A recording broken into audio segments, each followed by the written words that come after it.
Sorry, नहीं आपका बहुत वेट करना पड़ा। नहीं, मुझे एक्चुअली आगे की भी क्लास है, आपको समय कम मिलता है, इसीलिए दिक्कत हो जाती है। अरे।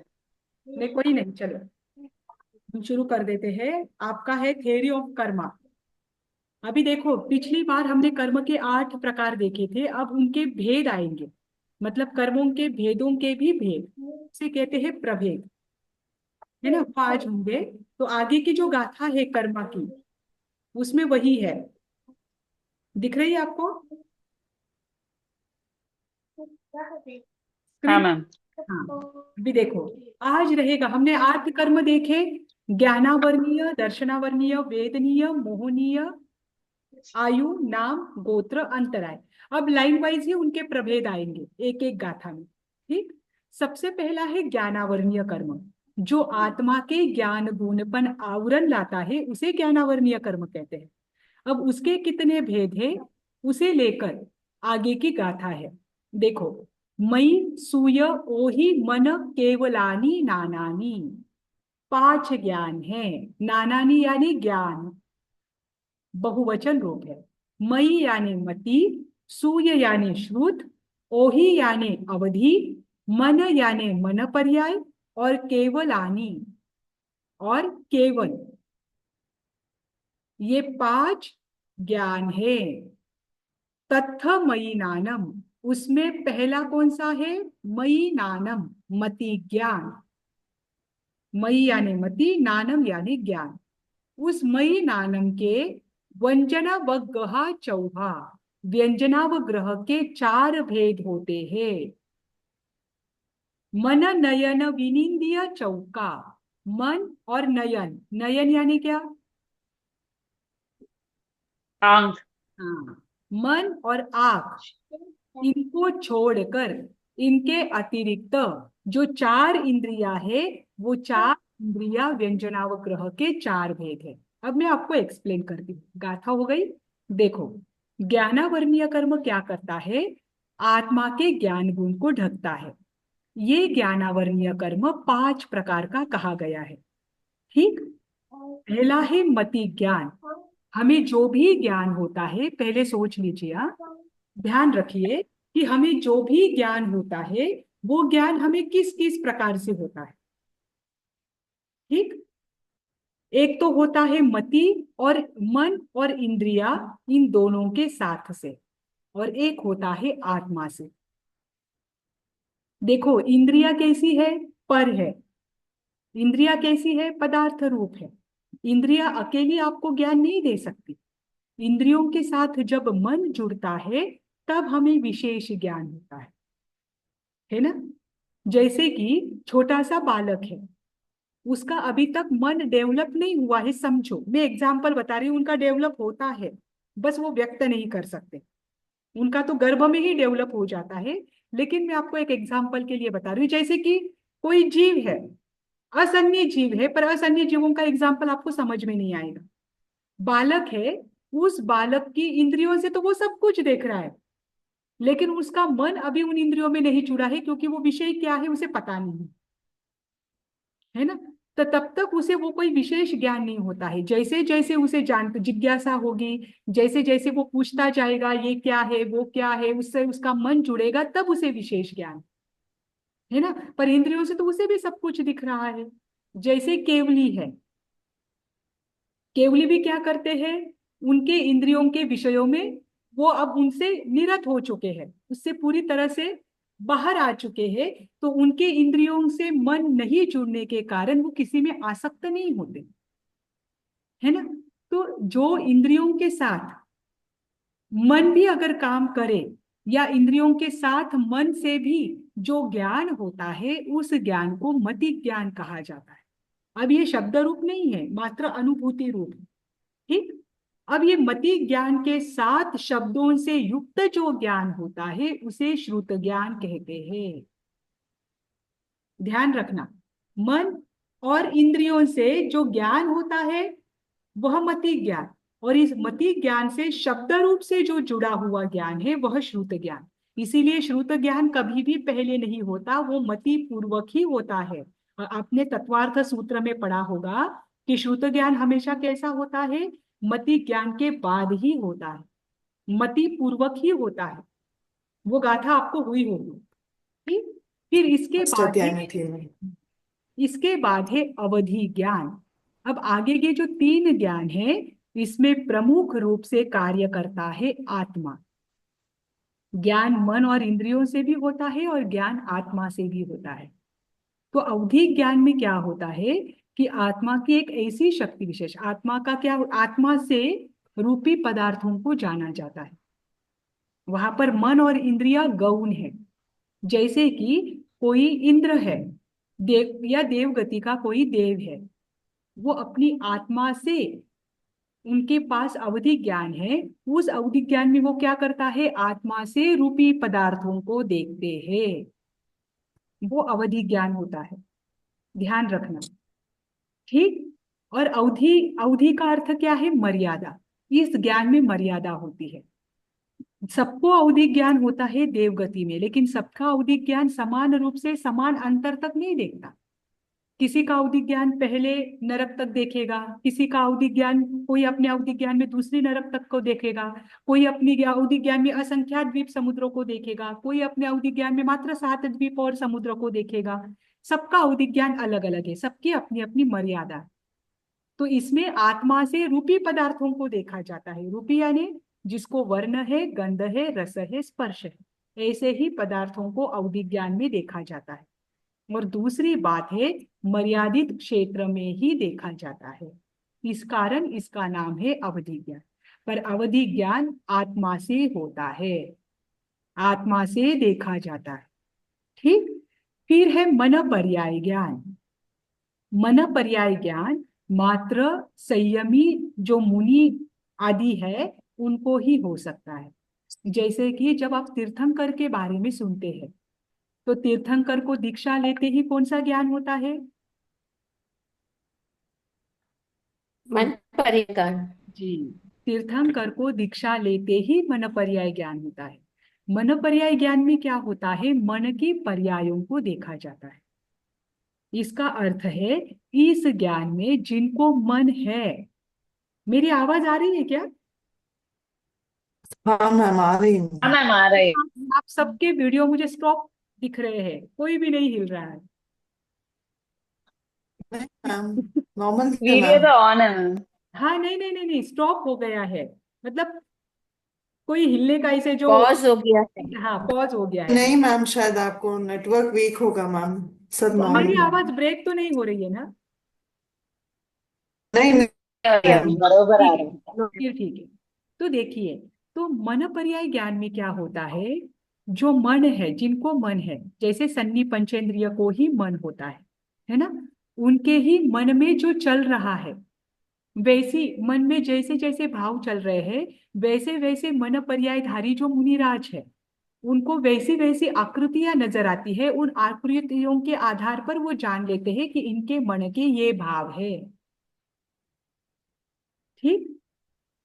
तो मन पर्याय ज्ञान में जो सन्नी पंचेंद्रिय जीव है, उनकी मन की पर्यायों को देखा जाता है। ये भी आत्मा से होता है, ध्यान रखना। ये मन और इंद्रियों से, इसमें मन और इंद्रिया गौण है, ये आत्मा से होता है।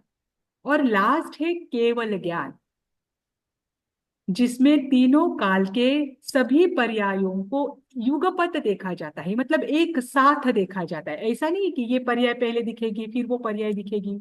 उनमें उस आत्मा में इतनी शक्ति होती है कि वो आंखें, मतलब अपने स्वयं के स्वरूप में स्थित होते हुए भी युगपत संपूर्ण लोक की सभी पर्यायों को एक साथ देख सकते हैं। और जिसके होने से अन्य ज्ञानों की अब कोई अपेक्षा नहीं है, मात्र यह ज्ञान ही पर्याप्त है। इस अपेक्षा से इसे केवल कहा गया है, क्योंकि केवल का एक अर्थ होता है एक, और केवल का एक अर्थ होता है पर्याप्त। मात्र इतना ही पर्याप्त है। तो जैसे ही जीव को केवल ज्ञान की प्राप्ति होती है, वैसे ही चारों ज्ञान केवल ज्ञान में समाहित हो जाते हैं। केवल ज्ञान जब होता है तो वो अकेला होता है, और एकमात्र वह ज्ञान ऐसा है जो परिपूर्ण है। ठीक। ये 5 ज्ञानावर्णीय कर्म के 5 भेद है। जैसे कि अगर हमारे मति ज्ञानावरणीय कर्म का उदय हो तो हमारा मति ज्ञानावरणीय कर्म का बंध होता है या वो सत्ता में होता है। ठीक, तो मति ज्ञान ज्ञानावरणीय कर्म का भेद नहीं है, मति ज्ञानावरणीय कर्म का भेद। ध्यान रखना, मति ज्ञान तो ज्ञान का भेद है और मति ज्ञान पर आवरण आना ये मति ज्ञानावरणीय। हमारे श्रुत ज्ञान पर श्रुत प्राप्त करने में आवरण आना, किसी किसी को लर्न होना मुश्किल होता है, किसी किसी को तुरंत कंठस्थ होता है, किसी किसी को कितनी भी मेहनत करो फिर भी कंठस्थ नहीं होता है। ये क्या है? उनके श्रुत ज्ञान पर आवरण है। श्रुत ज्ञान पर आवरण होना श्रुत ज्ञानावरणीय कर्म है। हम अवधि ज्ञान भी हमारे अंतर्गत है। आत्मा से तो हम देवलोक को भी यहाँ पर बैठे बैठे देख सकते हैं अगर हम आत्म पुरुषार्थ करें और आत्मा की वास्तविक शक्ति को पहचाने और अवधि ज्ञानावरणीय कर्म का क्षय या उपशम करें तो हमें भी यहाँ से बैठे बैठे पहला देवलोक दिख सकता है। लेकिन हमें दिख रहा है क्या? नहीं दिख रहा है। क्यों? क्योंकि हमारे अवधि ज्ञान पर अभी आवरण है। हमारे अवधि ज्ञान पर आवरण होने के कारण हमारे कौन से कर्म का बंध है? अवधि ज्ञानावरणीय कर्म का बंध है। ठीक, हमारे मन पर्याय, हम भी मन के पर्यायों को जान सकते हैं। जैसे श्रमण भगवान महावीर समूह शरण में बैठे हैं और वो क्या करते हैं? मेरी आवाज कट नहीं हो रही है ना? नहीं मैम, नहीं हो रही है। हाँ, मैम। और वो क्या करते हैं? भगवान महावीर है वो इंद्रभूति गौतम के मन की शंकाओं को तुरंत पहचान लेते हैं। हालांकि तो उनके पास तो केवल ज्ञान भी है, वो तो केवल ज्ञान से ही जान सकते हैं कि क्या होने वाला है क्या नहीं। लेकिन मन की पर्यायों को जानने का काम कौन करता है? मन पर्याय ज्ञान।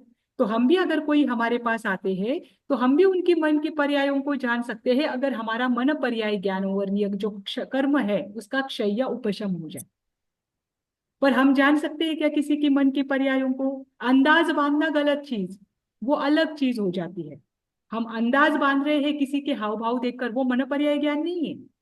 मन पर्याय ज्ञान तो स्पष्ट रूप से होता है, स्पष्ट रूप से दिखता है कि उसके मन में क्या चल रहा है। ये अंदाज बांधना या अनुमान लगाना या उसका चेहरा देखकर वो क्या सोच रही है, ये सब मति ज्ञान के अंतर्गत है। ये मन पर्याय ज्ञान नहीं है। मन पर्याय ज्ञान में तो मन की पर्यायों को स्पष्ट रूप से देखा जाता है और वो मुनिराजों को ही होता है। ध्यान रखना। ठीक, और वो भी आत्मा से देखा जाता है, वहां पर इंद्रिय और मन का कार्य नहीं। और केवल ज्ञानावरणीय किसे कहते हैं? कि जिस कर्म के कारण हमारे केवल ज्ञान पर या केवल ज्ञान की प्राप्ति पर आवरण आए उसे केवल ज्ञानावरणीय कर्म कहते हैं। ठीक, अब इसमें सबसे पहला है मति ज्ञानावरणीय। मति ज्ञान का सिंपल अर्थ है जो ज्ञान हमें इंद्रिया और मन की सहायता से होता है। अब मति ज्ञान का इस्तेमाल हम पग पग पर करते हैं। ठीक, ये मति ज्ञान के मुख्य रूप से दो भेद होते हैं, एक है व्यंजनावग्रह और एक है अर्थावग्रह। अब इतना समझ लीजिए, जैसे कि हम कहीं रास्ते से जा रहे हैं, ठीक, और कुछ तो भी आकर आपको एक तिनका आया, आपको नहीं पता है वो तिनका है, आप चल रहे हैं और एक तिनका आया और उसने आपके पैरों को स्पर्श किया।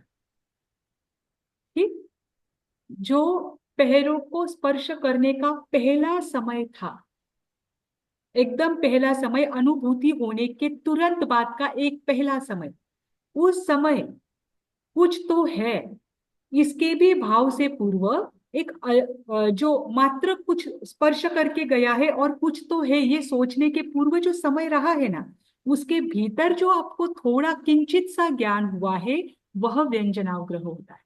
ध्यान रखना, ये बहुत सूक्ष्म पीरियड है, बहुत मैम, ये सूक्ष्म। हमें पढ़ाया गया है तत्वार सूत्र में ये सब, कि वो हाँ इंद्रियानंद है और फिर वो व्यंजन अवग्रह, वो इहा, तो हवाई धारणा, जी जी जी, वो सब। बराबर, ये मति ज्ञान के 28 भेद है ना, उसकी गाथा है ये। बताइए मुझे, व्यंजनावग्रह के कितने भेद है फिर? और व्यंजन अवग्रह मन से और आंख से नहीं होता है। हाँ, क्यों नहीं करेक्ट, होते?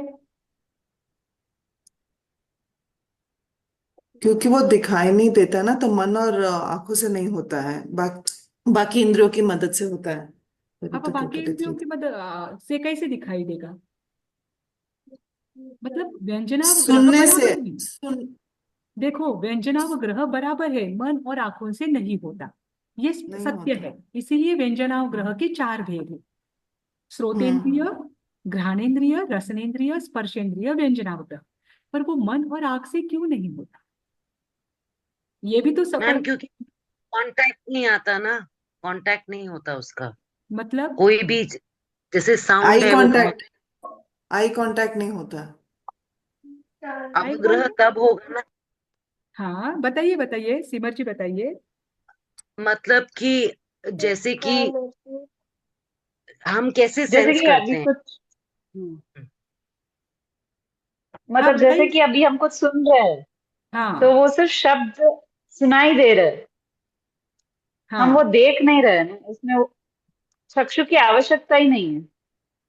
नहीं नहीं नहीं नहीं, ऐसा नहीं होता। व्यंजनावग्रह में देखिए, मन और आंख, ये पांच इंद्रियों और मन अनिंद्रिय है। इन छह में ये दो ही चीजें ऐसी है जो किसी भी चीज को, पदार्थ को स्पर्श नहीं करती, बिना स्पर्श किए ही वो स्पष्ट रूप से जान लेती। जैसे कि स्पर्श शब्द है, शब्द आपके कान को आकर टकराते हैं तभी आपको सुनाई देते हैं, वो स्पर्श करते हैं उन शब्दों के साथ।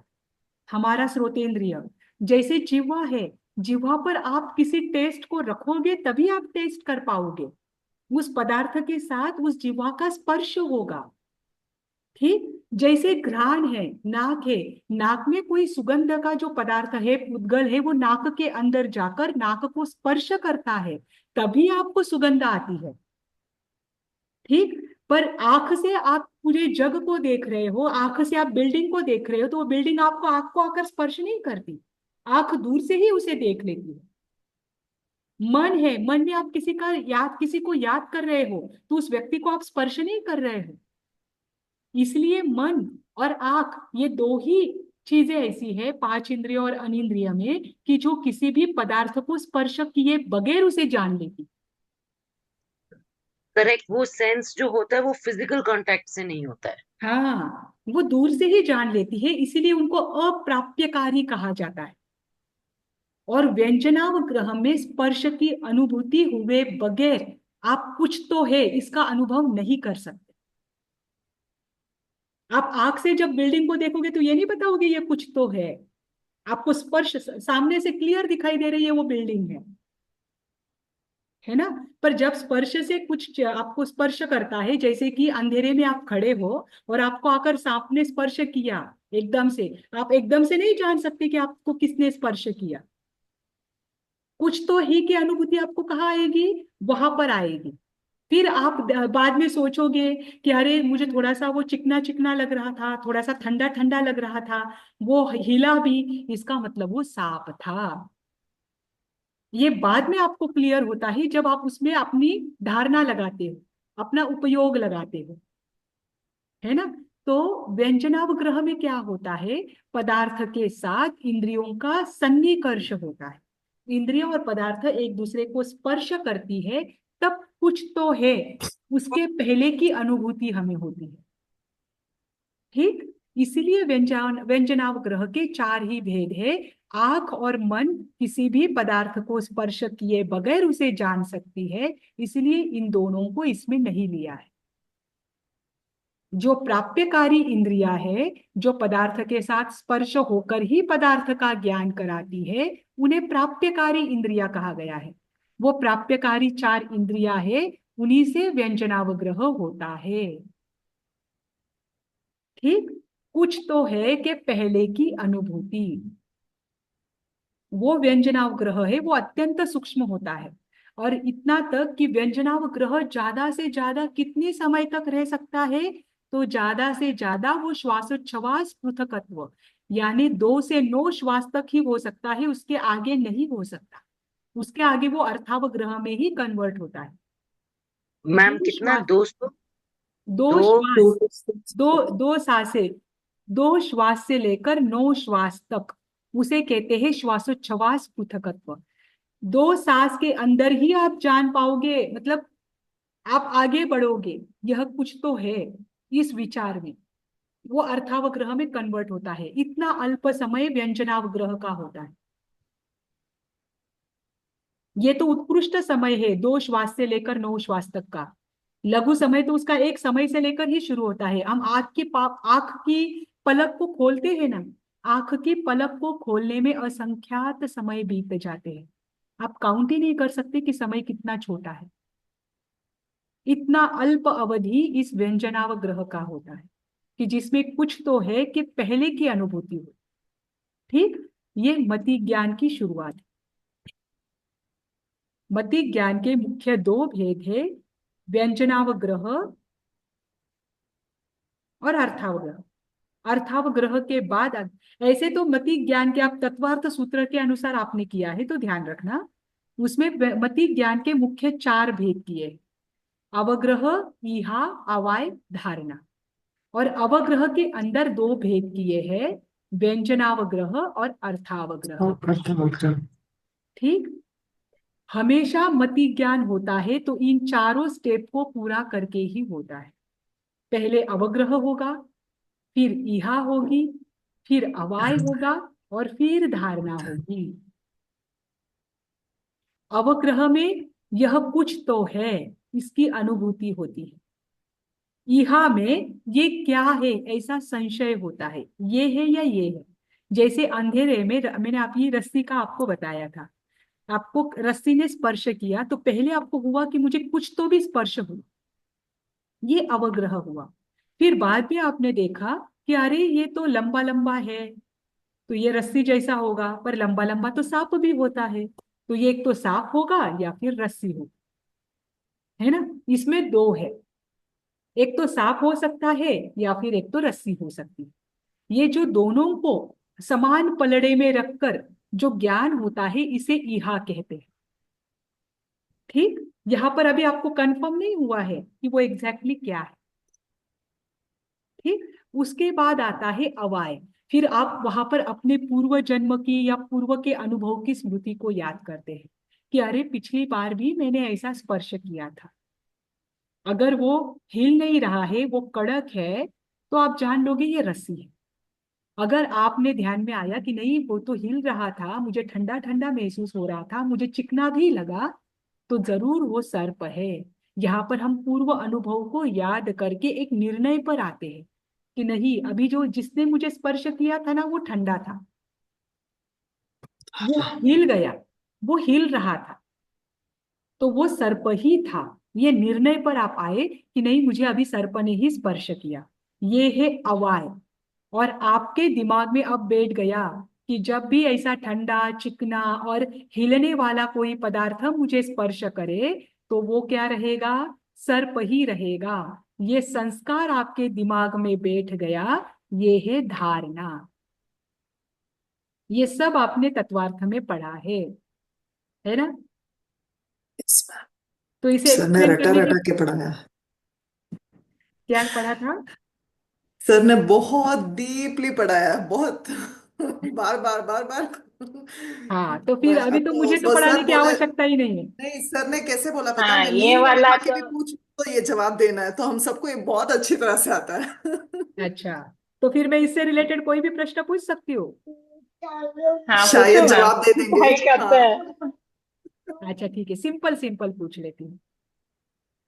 ठीक, अब मुझे यस बताइए, अवाय जो है, अवाय के कितने भेद है।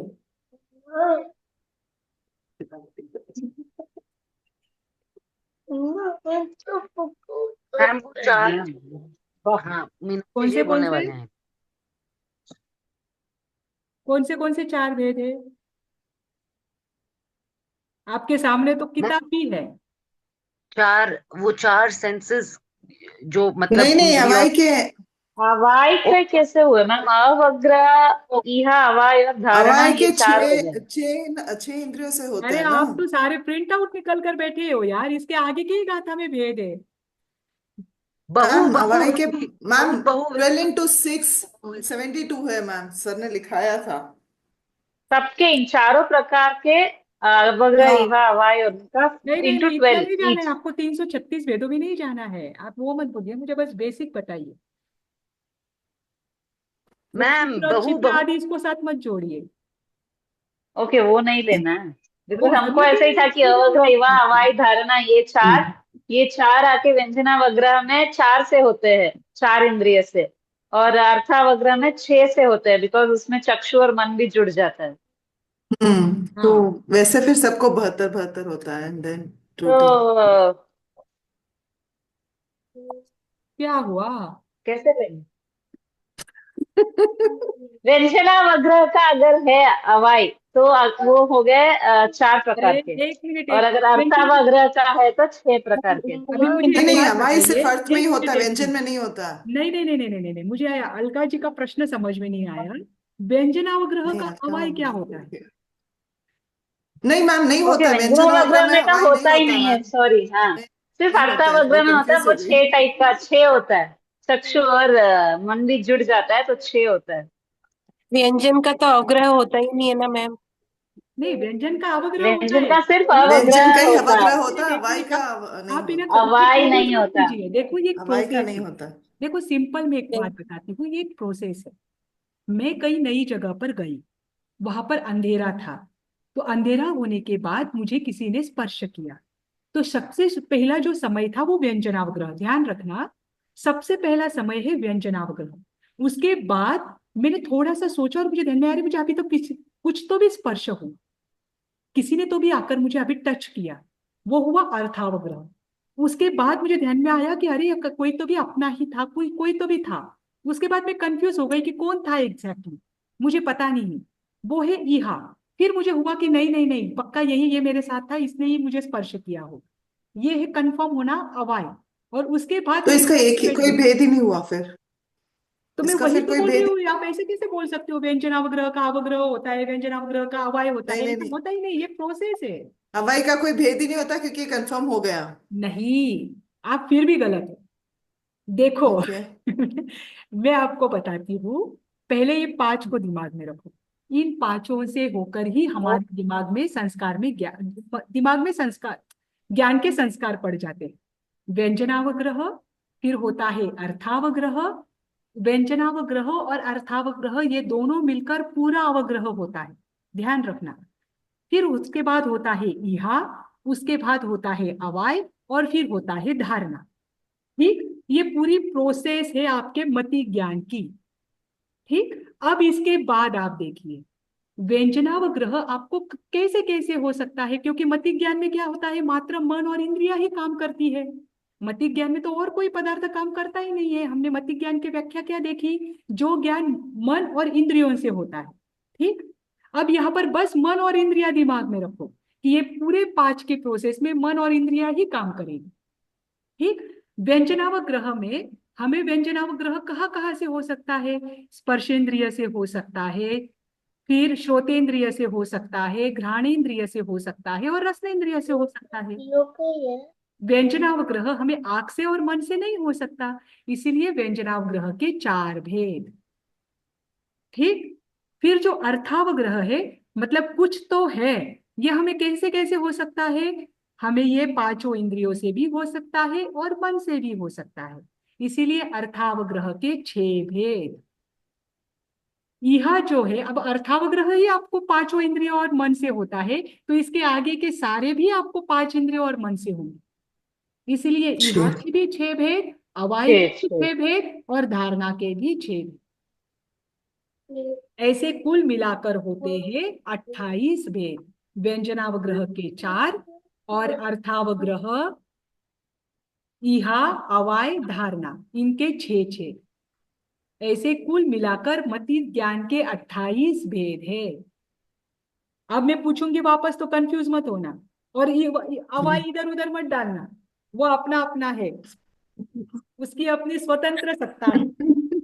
अच्छा हुआ सर आपके पास नहीं बैठे, नहीं तो डांट देते हम लोगों को। नहीं नहीं, वो तो पता है, देखो फेरने में आता है तो ज्ञान याद रहता है, फेरने में नहीं आता है तो ज्ञान भूल जाते हैं। पर आपको आगे का तो याद आया, 72 72 भेद। हाँ। हाँ, तो ये पांचों की व्याख्या ध्यान रखना। मति ज्ञान हमेशा मन और इंद्रियों के साथ होता है। श्रुत ज्ञान मति ज्ञान के अनंतर शब्दों से शब्द रूप में जो ज्ञान होता है उसे श्रुत ज्ञान कहते हैं, पर इसमें भी मन और इंद्रियां कार्य करती हैं। ठीक। फिर अवधि ज्ञान आत्मा से होता है, मात्र रूपी पदार्थों को जानता है और मर्यादित क्षेत्र को ही जानता है। मन पर्याय ज्ञान भी आत्मा से होता है, ये संयति संयति यानी संयमी जो है पंच महाव्रतधारी उनको ही होता है, और वो मन की ही पर्यायों को जानते हैं। ठीक।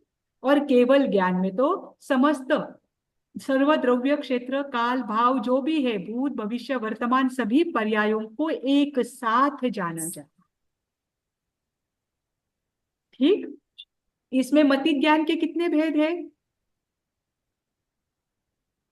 टोटली अभी 28 बोला ना मैम आपने? 28। मैं 28। पूछ रही हूँ, कंफर्म कर रही हूँ, आपको याद है क्या? 28 है मैम, अभी बोल भी सकती हूँ, आप जो जो बोले रिपीट कर लो। नहीं नहीं, बोलना नहीं, बस ध्यान में रखना।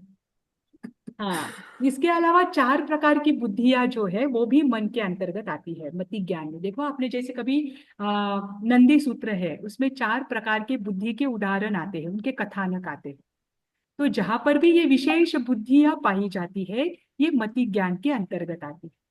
चार प्रकार की बुद्धि कौन कौन सी है? औत्पाती की बुद्धि जो अपने आप एकाएक प्रकट होती है।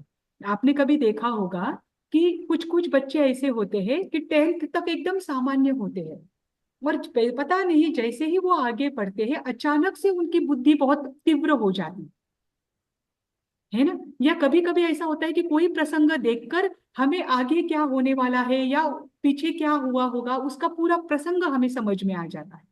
ये अचानक से एकाएक से किसी प्रसंग पर जो बुद्धि उत्पन्न होती है उसे औत्पाती की बुद्धि कहते हैं, अपने आप उपजती है इस कारण।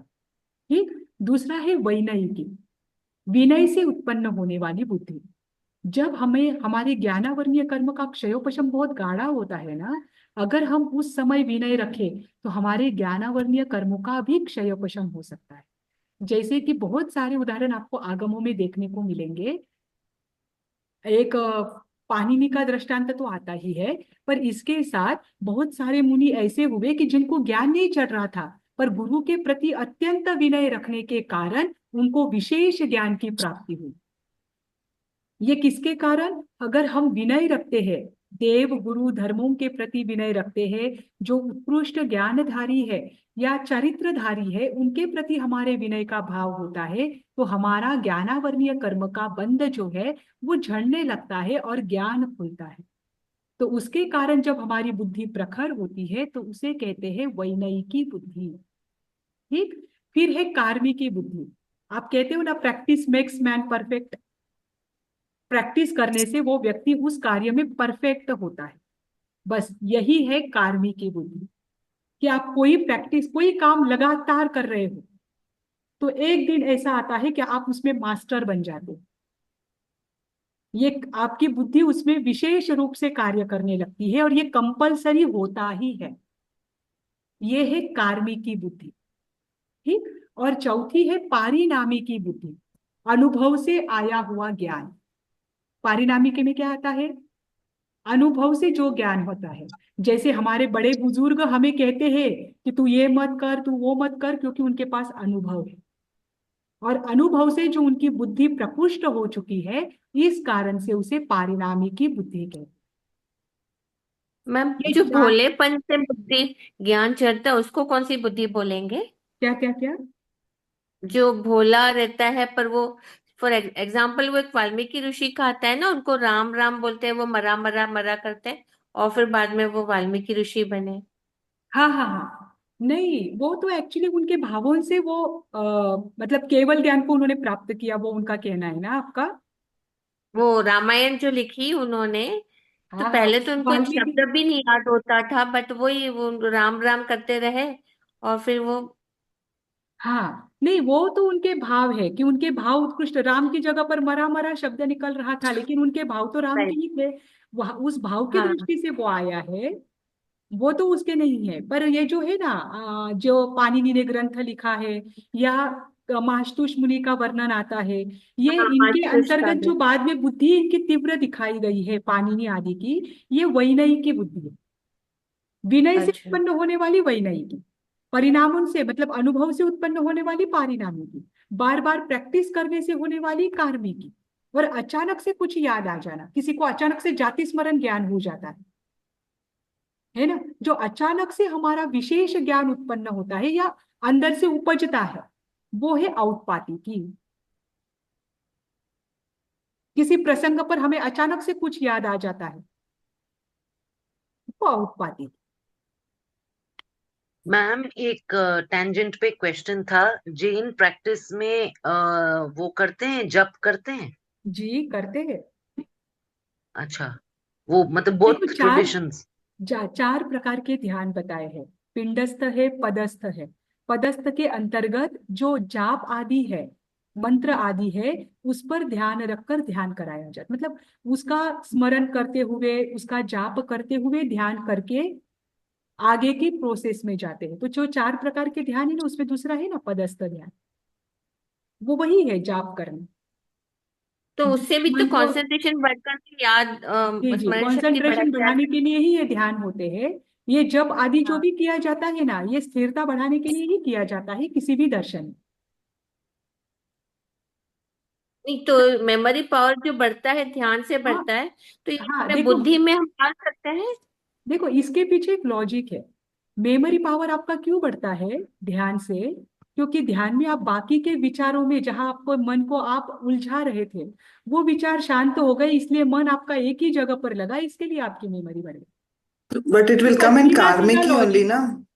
जी, तो ये कार्मिक बुद्धि में नहीं कौन सी आएगा। बुद्धि में आएगा फिर? क्या क्या क्या? अभ्यास कर रहे हैं ना वो आप, कौन जब करते सी करते आप ध्यान? अभ्यास कर रहे हो। हाँ, नहीं ये क्या बोल रहे हैं इंदिरा जी?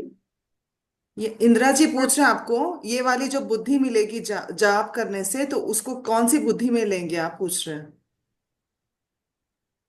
तो ये पारिणामी की में आएगी ना।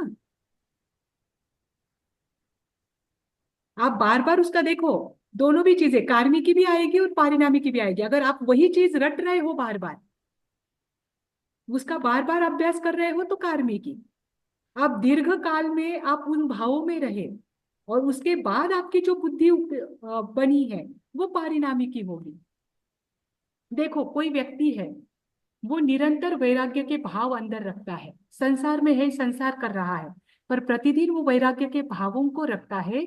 तो एक दिन ऐसा आता है कि वो वैराग्य के भावों में दृढ़ हो जाता है, और अचानक से वो संलेखना भी ले सकता है, अचानक से वो दीक्षा भी लेता है।